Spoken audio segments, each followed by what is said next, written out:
Ey'ndabeni enginayo ngezithi uMengameli Mabhinca uNgizwe Mchunu usekhwele wadilika kuNdunankulu kaZulu okuwuThulasizwe Buthelezi. uNgizwe Mchunu uveze iy'ndaba ey'ningi nje la egxeka khona uNdunankulu kaZulu ngey'khundla akuso. Ngale ukhuluma kakhulu ngicela uma ukuthi uyavelela ikhasi ngicela ucofa u-subscribe, ulike, uphinde ukomente kanti nansi inkulumo kaNgizwe Mchunu eyibhekise ngqo kuNdunankulu kaZulu. uNdunankulu kaZulu uThulasizwe Buthelezi uyena oyihawu lendlunkulu yakwaZulu. Ziningi-ke izinto ey'khulunywayo nezisolisayo nezingahambi kahle endlunkulu. Engithi-ke mina njengamanje njengomunye wabantu abayingxenye yasendlunkulu oyingxenye yabantu abayisitransha sasendlunkulu, angijabule neze mina ngobuholi bakho mfundisi Thulasizwe Buthelezi. Uyazi mfowethu ukuthi mina nawe asibona abangani kodwa siphila iqiniso. Yabona njengamanje uphethe isikhundla sokuba umuholi wezepolitiki ngokwe-IFP. Le jetsheliswa ukuthi iphethe yantaza iphethe ukhwafu losude lodayiswe ebhishi, iphethe ukhwafu abanye bephethe ubongo.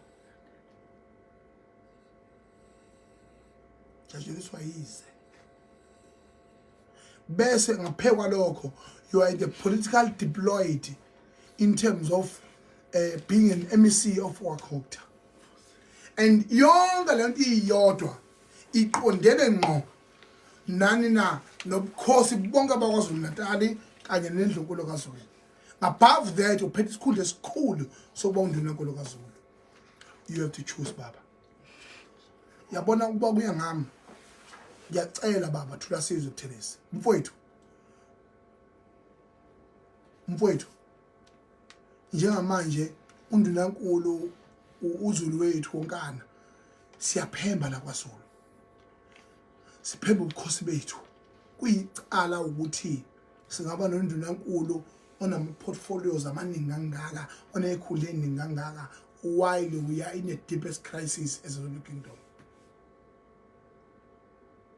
Uzomela ukhethe isikhundla esisodwa baba. It's either uNdunankulu noma u-MEC noma you are the politician noma umfundisi. Awukwazi ukuba nje. We have this is our Ndunankulu. This is our Ndunankulu. Yazi ngiyafisa ngathi ngabe nawe nanginawo lo muntu lo kancane lo sifiso kancane lo muntu usifiso kancane. Sinalo uNdunankulu. uNdunankulu wethu nje. Then-ke sibheke phi ke njengozulu. Sibheke phi njengozulu. Sinomnumzane la womuzi wakhe. Sinomfundisi Thulasizwe Buthelezi. Sine political head ekuthiwa uThulasizwe Buthelezi. Sino MEC political deployment wakwaKhokta. SinoNdunankulu wakwaZulu uThulasizwe Buthelezi. And then what is the most prioritized position that should be occupying? How do you call that? Not greediness. It's greediness. Ungabathenga bonke wenze noma ngabe yini Thulasizwe, yenza iqiniso kuZulu ukuthi ukuhloniphe. Yenza iqiniso kuZulu ukuthi ukuhloniphe. Ngoba abantu abanjengathi kanje ngumizwe mina umlando womchunu uyangazi. Khohlwa ke nje. Akudlalelwa ke nakimi. Akudlalelwa futhi kuZulu. Angisabe kufa, angisabe lutho futhi umlando wami uyawazi. Uyohamba ube isikhukhukazi hambe uyofukamela amaqanda lodwe liyo utshwa phansi kwephiwo lithi bukelezele emfuleni. Ngiyakutshela mina. Ngiyakutshela. uZulu uya emanzini, uZulu uyacwila, uZulu ugcwele izipishi ngenxa yakho Thulasizwe Buthelezi. Ngoba wena ufuna kube yihawu likaZulu. Ungayiphatha ezinye izikhundla, uphatha isikhundla esisodwa nje.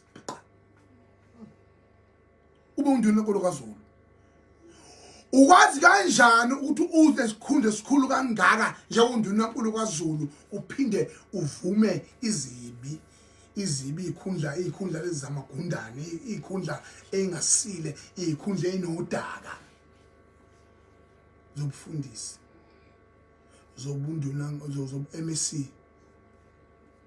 Indunankulu ngaphekwe into zonke uyena ongabe ubizwa MEC ahlala la MEC athi hlala la umfundisi bani hlala la sibani bani kodwa wena uyiyo yonke le nto lena kusekuwe nje ubheke ephuzulu uphosa emaweni sengo